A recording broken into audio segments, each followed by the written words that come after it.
Well, thank you, everyone. We're here now for our second session, and we're so pleased to have you join us today. And I'm going to ask Carol Brzezicki if she wants to do a little introduction. Um, and I am recording this session, so I hope that's all right, if, uh, if that's okay with everyone. You bet. Okay, Sure. over to I you, just want to Carol. say thank you. I just want to say thank you, girls, for agreeing to come and just share your experience, not only as AHS employees, but people from women from Gift Lake. So I just want to just honor you guys and just say thank you for giving us the opportunity to just share who you are. And I'm just so proud of you guys. So thank you for that. Thank you for coming out. And I'm just so excited to hear what you guys have to say. So Are we? Gail, are you Yes. the leader? You're on, man. All You're or right. woman. All right. Sorry. Okay. And So, maybe start by introducing who's on. yeah, it'll be me. So, Iglenetek, okay, Jahanaji, Tanse. Those are just a few different highs I've tried to learn over the last few days. So, Tanse, mewihti num kapi mawachito ya kum kapi ayam kawipin dohtawiyak, pixkuyak, guatansa quai tutamach, quai kami witamach, quai kan nahia kaste, guan nenas kumau mantu ayam, o manos kami o gisigak, guakakio kapi aya, kapi mawachitoyak. So I just kind of said thank you everybody for coming to listen to our segment, and that you know, you come to hear what we do in our jobs and what we're good at, and then I thank the good Lord for this gathering and for a beautiful day. Um, so with this segment, it brings you three of us sisters, um, myself and Val Willier and Jennifer Anderson, better known as Squeed, and Auntie Fern Laderoute. Within we do the same role within AHS. We're Indigenous cultural helpers, um, and we yeah, it's pretty unique how we all as a family have the same role in within AHS. I'm certainly having a good time in my job. It's the best job I've ever had. Um, I've um, I've kept my eye out for this job for 10 years. Well, it's yeah, 10 years since I moved to Sexsmith, and the lady that was here, well, she stayed for 10 years. So when she resigned, and here I am. So I got my dream job, I guess you would call it. Um, so for myself, um, oh, and we do have, along with our segment, another one of my aunts. She's our special guest, Jen Laderoute, and she'll be our historian and our elder from Gift Lake. Um, so for myself, I originate from Gift Lake. I live in Sexsmith right now, and I'm fluent in Cree. I am Métis, um, and you know, I was born Métis. I lived Métis, and you know, when the situation presented itself, I did apply for my treaty rights. So I am status, but in my heart, in my blood, I'm Métis. um, and my parents are still alive and well. They're in Gift Lake. I have Christian parents, and we've been taught the Christian way our whole lives, and we've made choices, and my choice now is to live for God. And I am a mother of two children, and I have four beautiful, amazing grandchildren. Like, I cannot believe the grandparent love. Like, when people love their grandchildren, I could not comprehend that love until I became a grandmother. It's the most amazing role in my life, is being a grandmother. So it's pretty awesome. And they're the best, of course.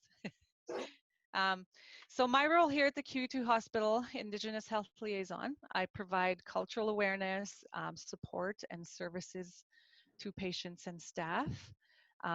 My favorite part of my job is when I get the northern patients. A lot of them come from Little Red, which is Fox Lake, John Doerr, Garden River. And everyone over there is fluent in Cree, which is so amazing. I just love it. Even the young adults, the teenagers, the children, they're, I can just walk in and say, Tansa Tauya, and then they just look at me like, you speak Cree? And just the smile on their face when I speak to them in Cree, it's pretty rewarding. And then, of course, then we start talking in Cree, and then just like we've been old pals or family, just the familiarity for the patients is a big relief for them as well. Um, and when it's time for discharge, sometimes staff just kind of think, oh yeah, they just hop on the bus, right? And it kind of doesn't, it takes a process to get a person started en route home.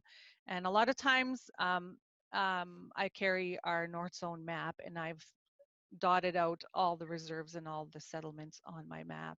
And a lot of times I have to give them a geographical lesson on where these places actually are and how far they've come to Grand Prairie. And even the doctors, are kind of like, wow, that's far. And then you explain to them, well, this is how they get here. They start here, then they catch the barge, and then they fly because there's no road. There's only a winter road. And they're just in disbelief when they find out like exactly how far clients are. So it's very important for staff and, doctors to know where their patients are coming from, just to get an understanding. And they really appreciate it. They really do. And for myself, my hobbies, anything cultural. Well, the cultural thing I do as a Métis woman is I quilt. I love to sew. I quilt. I've been kind of on a I don't have the sewing bug, I guess you could say, because you have to have the sewing bug to to enjoy and get your serenity, and that's where I get my serenities in my sewing room. So that's how I keep sane, and that's where I unload is in my sewing room. And I also I'm very sports oriented. I play sports. I golf in the summer. I curl in the winter, and then I play baseball. Although there's no baseball this summer due to the circumstances, but I would be on the ball field as well. And I am the loudest. Well, maybe not the loudest. I think Fern and Joyce are, but I get pretty loud in the arena with the hockey. I'm a hockey. I travel far and beyond for hockey just to go and watch my grandkids play hockey, or I help my daughter. She goes one way, I take the other one the other way, and that is, I just enjoy doing that so much. And so yeah, so that's me. Um, and again, like I want to thank AHS for hiring me. I've been in this position for almost 3 years now, and it's just the best 3 years. My husband doesn't have to listen to me come home and unload because I'm unhappy at work, because it's pretty happy. So with that, I want to introduce the next speaker is my sister Jennifer. Jennifer Anderson. She is out of Edmonton, and she's better known as Squeed. Take her away. Hello, everyone. Nistamin naskuma mantu tanos kapi wasagama pia. Kisunga wio tsemuka tuta kapia pinau. Miwiti no ta kapi dohtawia. Bahaya. Miwiti nase katuskianuta. And Jennifer Anderson at Sikasun, Magas to Squid Sikatagawian Mana. So I saw a little bit of a chat kuta. So I'm mixing my Korean and my English. I saw somebody asking what did you call Jennifer? So my nickname is Squeed, and it's short for Squeezes. So my dad named me that nickname for Squeed, and it was a choice between Squeed and Smiley. And I think Jenny, my auntie that's there, was telling me the story. So whichever one that I looked at, would stick to my name. So I'm glad that it was Squid because it's precious to me. Um, so I thank God for bringing me here. I was born and raised in Gift Lake Métis Settlement. Grew up in a Christian home. As Gail said, our parents are still living, and they're actually like, man, they could probably just outwork us. They're like in their 70s. They just work really hard. So really grateful for that. And I also thank the Lord for my parents instilling me. My goodness, I'm at home now, so I'm gonna quickly close the door. I don't know if you can hear the lawnmower.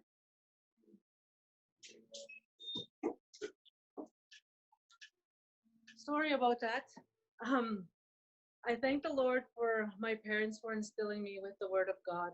I've been a part of the AHS team for 25 years of service, and I have worked with so many wonderful people. Right now, I can say I have a really wonderful team that, we support each other, and it's really, really awesome to work with, wonderful people. And my workplace is at the University Hospital, one of the culture helpers. My role is to provide spiritual, cultural, emotional support to Indigenous patients and families. I speak Cree fluently, which is, I think, is an asset to the hospital. And one of the things too, like my sister Gail was saying that when you speak to somebody in Cree, it just has a really like connection. It's like a really deep meaning where I have, if you haven't spoken Cree in a long time, then you're just like, wow, like some things you forget because we're always talking like English. So once in a while, me and my sister Gail, we would call each other and we would just laugh and we would just speak Cree because sometimes Cree is very descriptive. Like it's very descriptive, and some of the things is just, these modernized technology is just so hilarious. So we have a good time. Even like back home, my mom would always say, "Let's all speak Cree." Man, it's we just have a ball.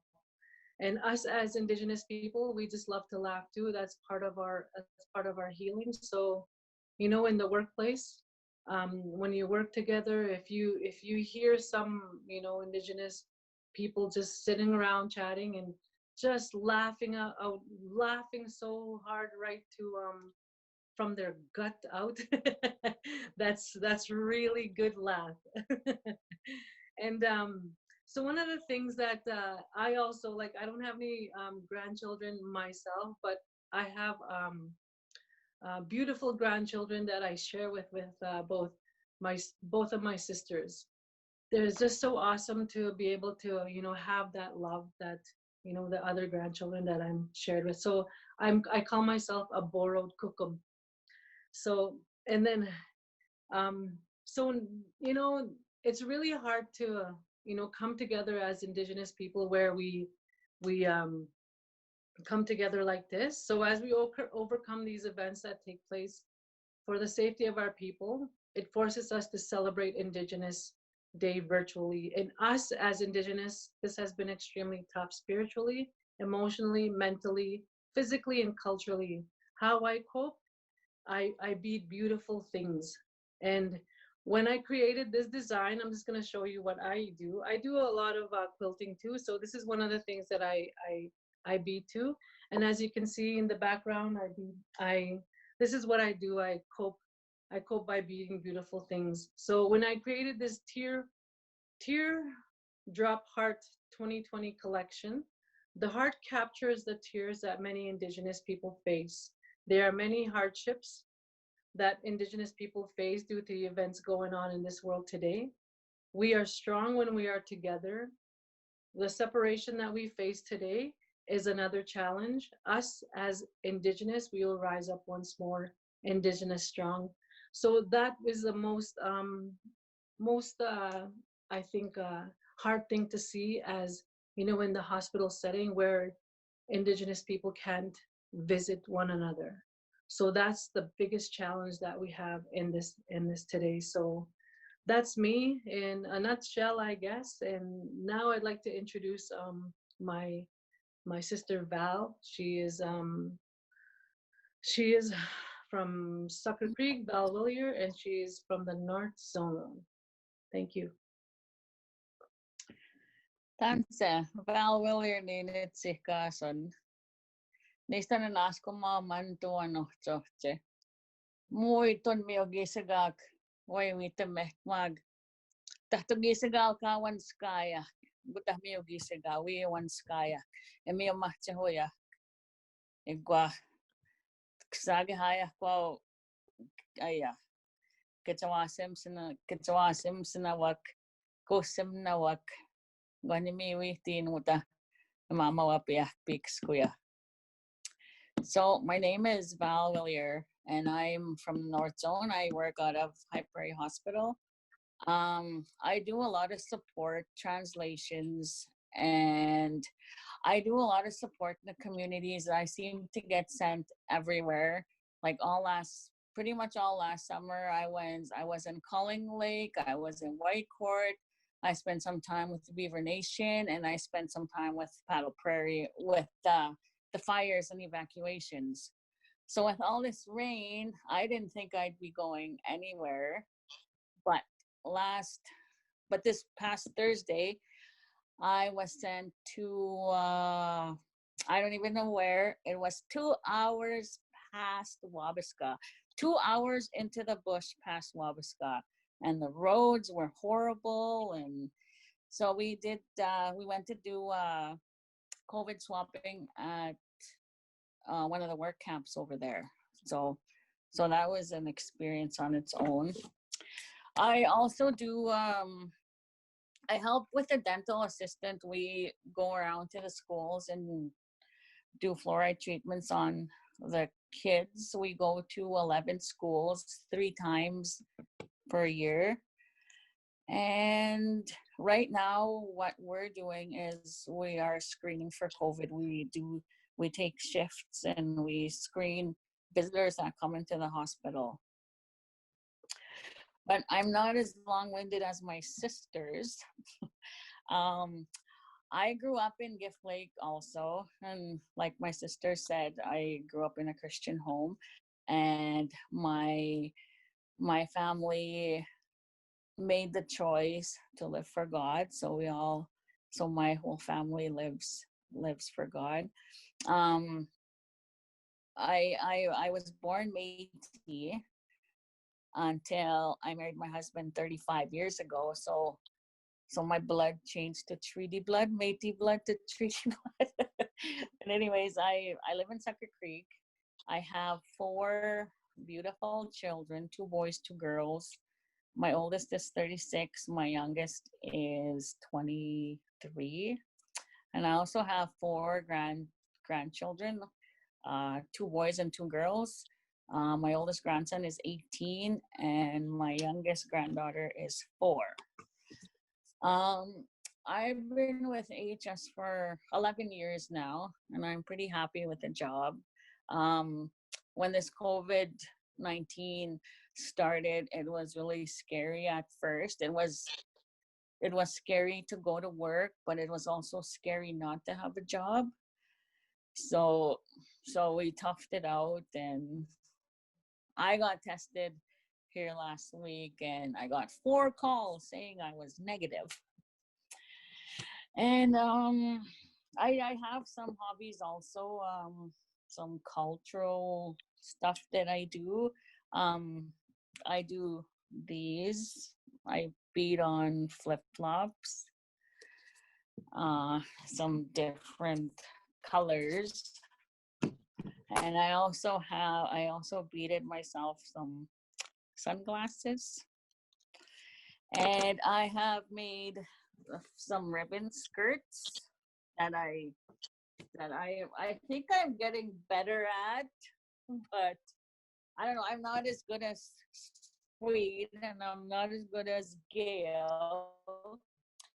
But something I was really proud of, this is my first ever my traditional dress. This was the first time I ever used the sewing machine. And I beaded elk teeth in the back. I made my moccasins. They were pretty easy. And also the leggings that go with them. I dance in powwow. I'm a traditional dancer, even though I didn't dance last year, and then there's no powwow this summer. So this was the first dress that I danced with. But since then, my husband has made me a new dress, and we made a new breastplate, moccasins, leggings. And my family is actually a powwow family. My daughter started off as jingle traditional dancer, but I talked her into doing jingle dress dancing. My granddaughter also dances jingle, and my grandson is a grass dancer. So we're pretty busy in the summer. I love going to powwows. I really miss the powwows. Um, and that's about it, I guess. So so now the next one that's going to be speaking is my auntie Fern, and she works out of McLennan. Tanse kinanaskop na ako makapinto tawiak. Umuta ka mamopia takskita mig tanse ni hiogisip matsito. Fern Laderoute na tsikasun egwakawawi ka mag aktio gamgok datuskan. Nisano piak sap ikutan datuskan asay. Nanas ka manto nista imitum kisagaw imitum yuatuskiun. Mina niwitin skita man tansis se pansigian na misti kukian iguneman to gihimit kiksta magawian ano chung kagisagak moy masi ko heksentutin we gan napi me machit so time hon ki ko tapansaman.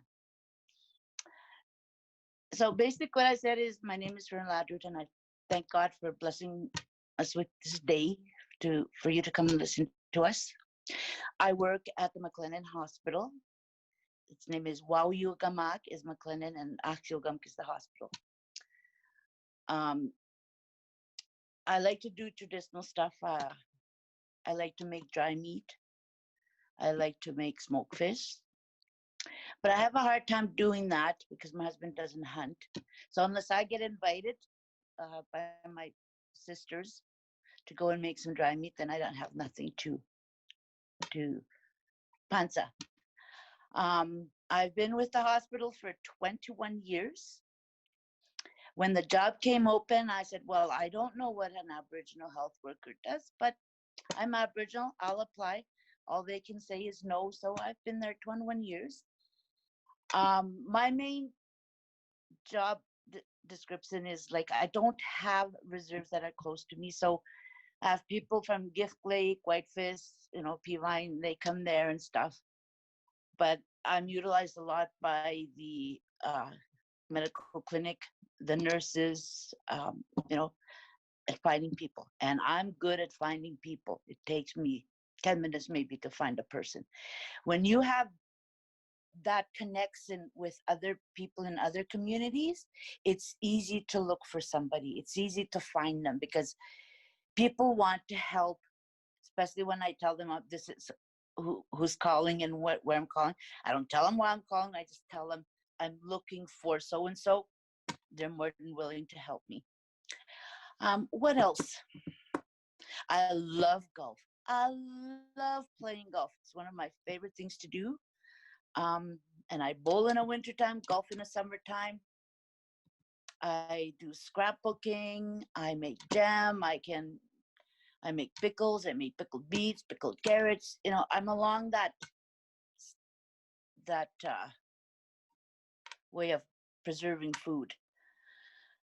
But I think that's about it. So the next speaker is my sister, Jenny Laderoute.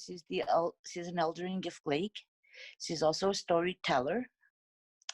And I hope you'll enjoy her story. See you later. Good evening.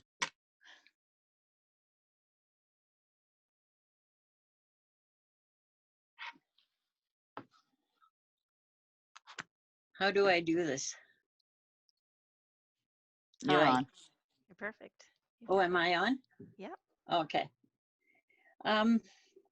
So thank you, Fern. Kinaskom tinoma. Kandom gawian. Tapipik squeano tawicha ya.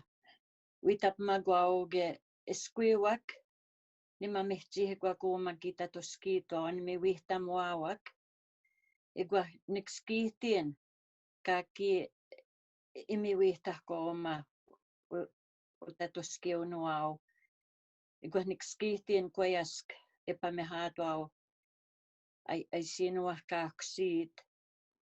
Igwa haya. They try their best. Elder niya maga aspitaw ngagayasimon. So nimiwihtinoma tapipiks kuyan. Hi, my name is Jenny Laderoute, and thank you, Fern, for introducing me. I was also raised in Gift Lake, and I'm very happy that I've been invited as an elder, as a storyteller, because that's close to my heart, to sit with these women that I'm very proud of, my nieces, my sister, for the roles that they play in Alberta Health Services. That is very valuable and needed. And I know they do a great job in providing those services to the clients. And I don't know which one it was that said speaking Cree was an asset to Alberta Health Services, which it is. My dad, my father, Samuel Robert Laderoute, he did not speak very much English, but he valued Cree. He valued his culture and his language. And he was always concerned, you know, when people were not speaking their language, that we're losing our language. And he always said, Moya tagihui pinakawiak unihiawion, igwa opik squiwin. What he meant is people should not throw away their language. That's how he viewed that, because they are turning their back on their heritage. In a language, in any language, values and beliefs are built into the language so that you think different, you look at things differently. And I'm happy that when you get clients like Gail was mentioning from North, that you can speak to them in Cree and they feel instantly comfortable and connected with you, because I really believe in that. We've heard it often, we are all related, because it seems like we are, even if it's another Indigenous person from another culture, like Blackfoot. I remember, like, when we go to a conference, for example, I do this. I've been to a lot of conferences. You kind of look around. If you see a Native person or a couple at a table, that's where you go, because you feel that sense of belonging already with another Aboriginal person. And then by the end of the 2-day conference, all the Indigenous people are sitting at the same table, talking and laughing, and because there's that instant connection. And I always happy that our dad had that value and encouraged us. I am, like the rest of my family, believe in God, believe in Jesus, and I have lived a Christian life. I thank God for this opportunity today. What I do is I do crafts, but not traditional crafts. I've done home decorating, I've done flower arranging and those kinds of things, scrapbooking. But in terms of traditional activities like making pansawan or fish, I never did do that. I lived out away from Gift Lake for about 20 years. Now, what I wanted to talk about a little bit more about the Cree, because we are Cree Métis, okay? We identify more with the Cree culture because we speak the language, like I said already. In Métis families, language is generally passed on through the mothers. We have a strong French ancestry on both sides of our grandfathers. They both spoke French and learned Cree. From the maternal sides, it was mostly Cree with some Blackfoot and Beaver. When people ask me to define Métis, I struggle to find the words. I may ask you, how much time do you have? Because being Métis is a story. It cannot be defined in a few words. Métis is what I live and Métis is what I feel. Métis is my ancestors. Métis is my father. Métis is my mother. Métis is my community, and it is my history. Métis is how I saw my family live. You know, the values my parents taught us. Métis is the way I was expected to relate to others. So I can best define Métis by telling stories.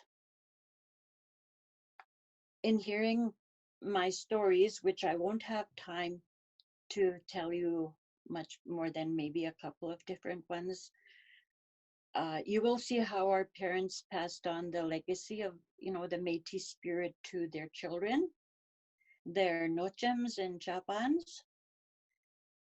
And it's more the life you live.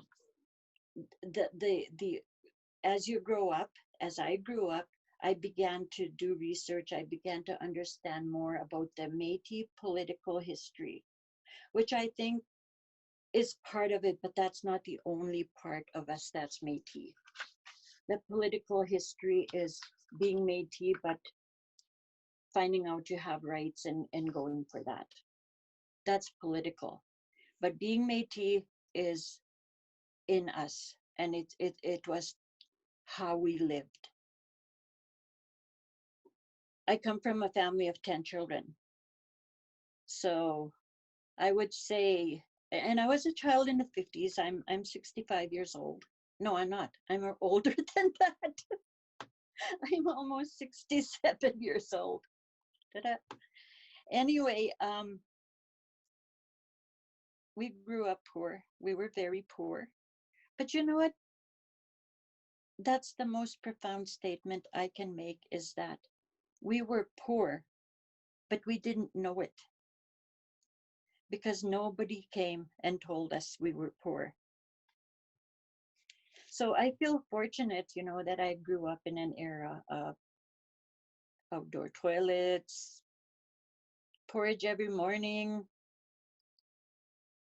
store-bought treats once a month maybe, no bikes, no quads, none of that stuff. We didn't even have shampoo. You know, the list goes on. But what did we have as a child? We had imaginations. We had strong role models in our parents. We had security, we had love, and we didn't have expectations, you know, other than to be loved and to be safe. We had food on the table, we had clothes to wear.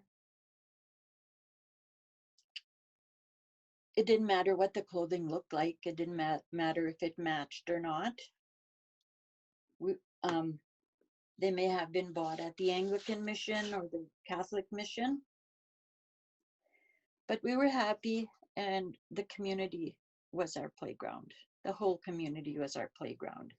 I can talk about the ways that we played, because we had such imaginations, but that would take another hour or so. So I would, just talk about my father and my mother a little bit. They both stood tall and proud, physically, mentally, emotionally, spiritually. They are the greatest mentors in my life, because for them, life was simple, like work hard at anything you do and do a good job. I believe I heard every day of my childhood and maybe even beyond. If you do something, do it right, or don't do anything at all. So they certainly taught us and modeled their value of hard work. My dad valued education because he didn't have the opportunity to go to school. And he always said, Gispin giks na maxian, moy anot ngakite maxin. If I had went to school, I wouldn't be poor today. So he really valued education. And so his children went on, and grandchildren went on to value education. We have a lot in our family that have finished high school and gone on to higher education. And I could say it's back to hearing our patriarch of the family say those words. What do I have for time?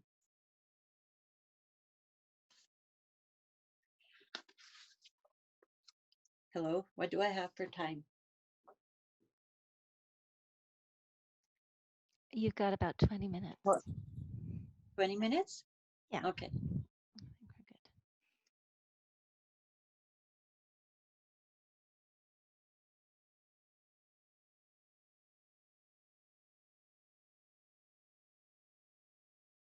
Jenny, you're still muted.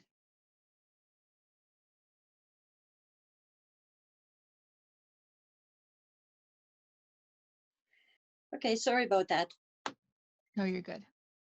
Okay. Oh, my bad. Sorry.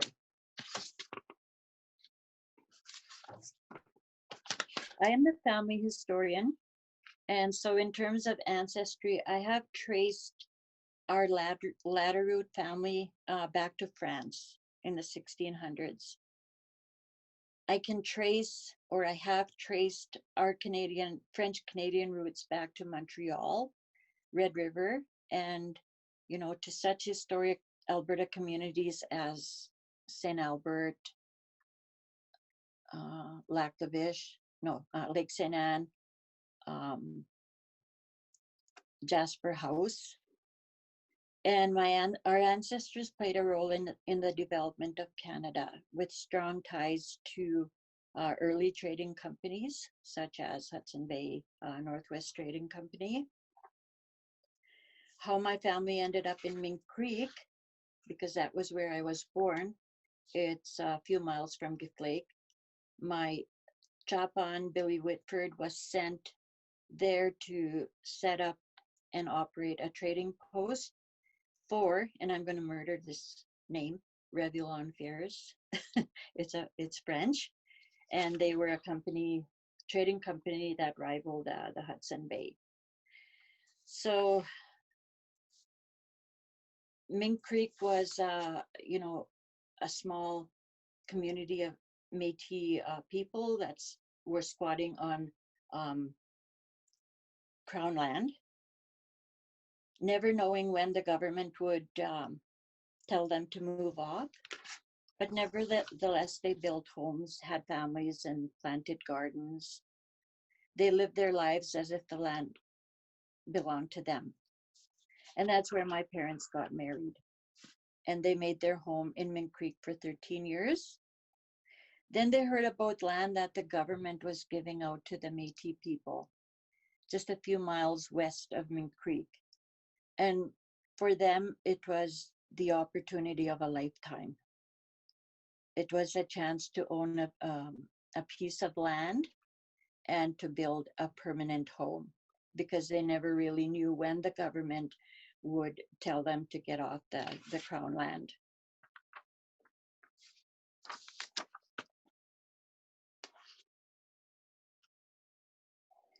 My dad made a living with traditional means: hunting, trapping, fishing, growing a big garden. We always had a huge garden. He made a living working from morning till night. My mom did the same. That's all we ever saw, was see them work. But you know, every Sunday they took the day off. They always believed all their life that Sunday was a day to rest and to devote some time to God.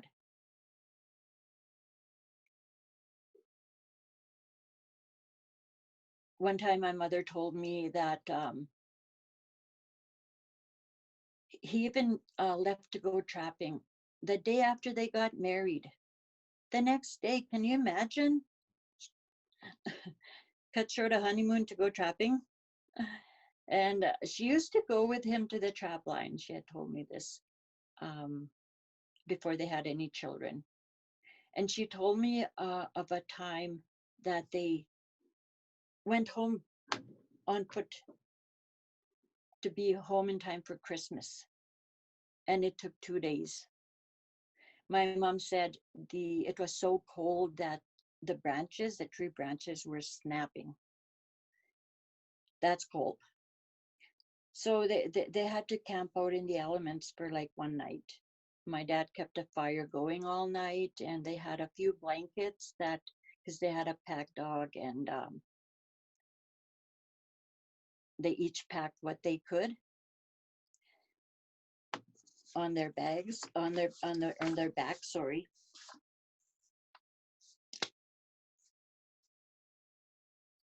In Mom, we also saw the principles of hard work, integrity, honesty, and she dedicated her life to her family. And with 10 children, she certainly had her hands full. But she was very resourceful and creative in order to meet the needs of her family. She did a lot of things the same things that a lot of other families did in that age, in that era. I remember one time we got word from the settlement administrator that some canned meat was being given out at the office. So we went. My brother took a sleigh, and we got 2 cases. It was spam. Spam. We can still buy spam today. I don't know what it tastes like anymore, but back then, it wasn't wild meat. It was bought canned meat. So we loved it. And Mom fried it for lunch just about every day. I don't know where the spam came from. Maybe it came from the government, or maybe it was a humanitarian project of some kind, like the spam project.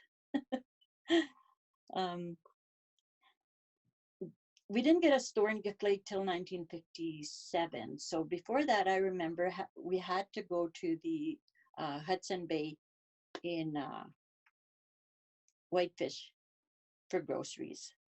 And I remember one time our dad wasn't home, and Mom had to go for supplies, and she saddled up a couple of horses and a pack horse, and off she went with one of my older brothers. And I remember being very worried about her because I had never seen her ride a horse. But at any rate, they came back with supplies, safe and sound. Other times she would harness up the horses. She knew how to do that, and took the children with her. Early years in Gift Lake, I remember it was a close community, and reflective of an era where when times were hard and life was tough for people who spent their days pursuing necessities for their families, the necessities of life. But they also knew how to take time away and from their hard work to relax and spend time with family, visit each other. And I think that's what made communities so strong back then. They were small, but the visiting developed those relationships that when it, and people knew each other so well. So then when it came time to helping each other, they were there. When it came time to support each other, they were there for each other. I had one of the things I have some stories about too is about healthcare or lack of access to healthcare, and what some of the things my mom had to do, but I won't have time today. I have a lot of stories about memories about traditions and community events that we had in Gift Lake that are very different. Like some of the culture and the traditions are very different, like even weddings. But maybe someday I can share more stories. But I'm very thankful that I was raised in Gift Lake. I believe that besides the values I learned from my parents, the Christian home and Christian beliefs I was raised in, because we had there was a church was very strong in our family when I was a child. Sunday school, youth nights, church, Bible camp, all that stuff.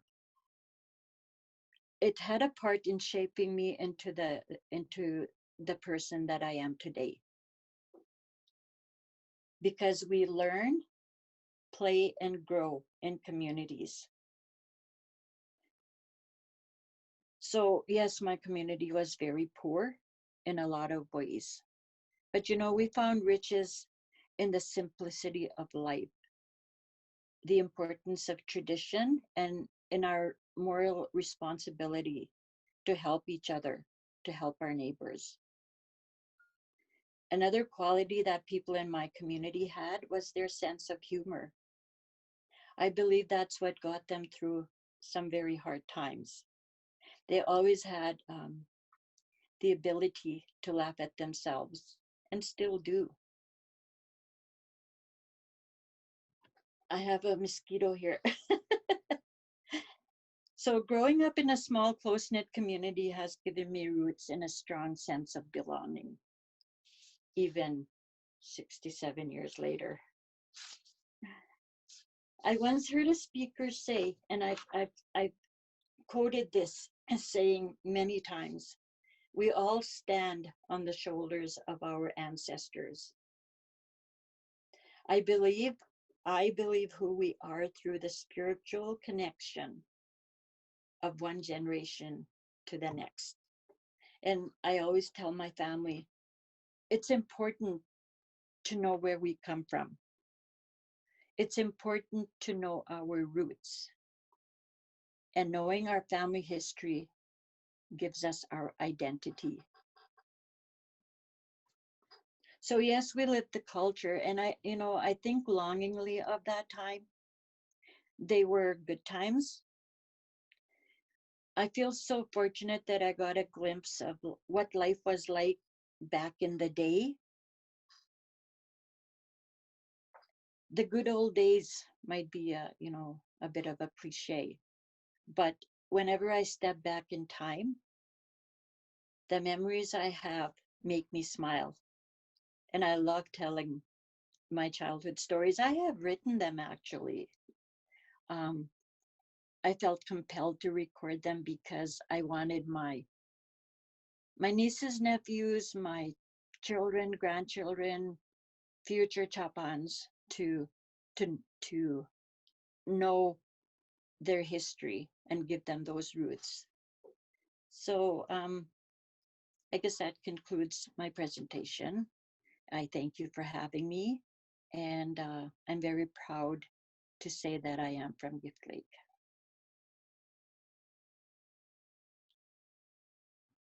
I know I'm clapping.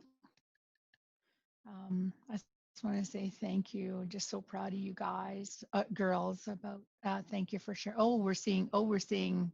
Yay, we're seeing clappings come up, and I'm just so proud of you guys. Yay, thank you. I think it is so important for you guys to be able to just be able to say and share who you guys are.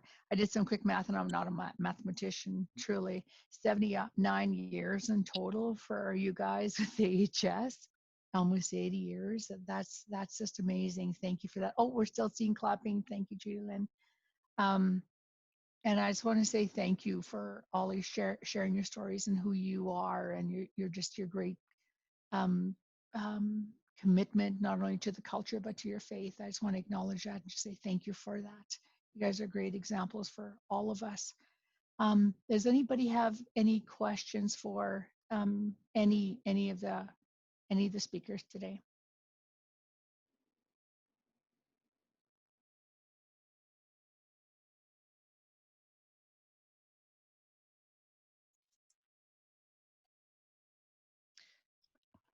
I just want to let everyone know I did post on, if anybody's interested in my sister Squeed's work, it is for sale, a lot of it, on Facebook and Instagram. It's on the chat there, and she does custom work too. And I don't know, Val should start making ribbon skirts and selling them too. But right now they're all for her. She's just hogging everything, so she's not selling any of it. I did send her a private message that says, how much? So she's not answered me yet. So we'll just see. Okay. But I just wanted to say thank you. I'm so proud of you guys for what you guys do, and just continue to do, not only for, workforce during AHS, but also as a, as a Métis person next door. So I just want to say thank you for every part of who you guys are. Do we have any questions? Oh, Jamie's Jamie. waving. Okay. Yeah, I'm waving.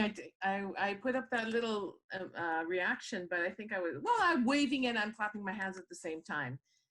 So I wanted to say thank you so much. I really enjoyed hearing everybody's stories. I come from a different background. I wasn't able to embrace my Métis culture until much later. And I shed a tear listening to your stories. And I'm really hoping that you can all speak again as a family.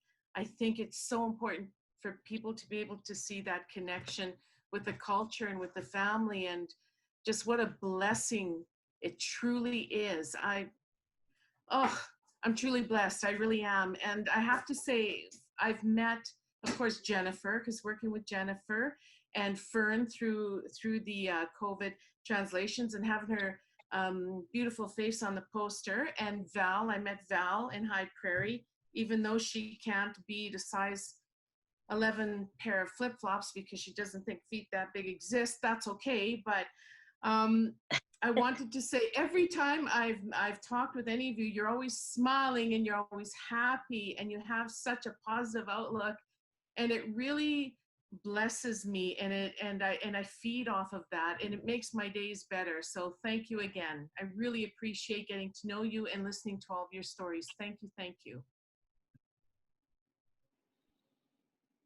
I couldn't have expressed it any better. I just want to say, I so honor you guys, and thank you for the time that you guys be willing to share with us. And I just want to say thank you for just being truly who you are, and I so appreciate that.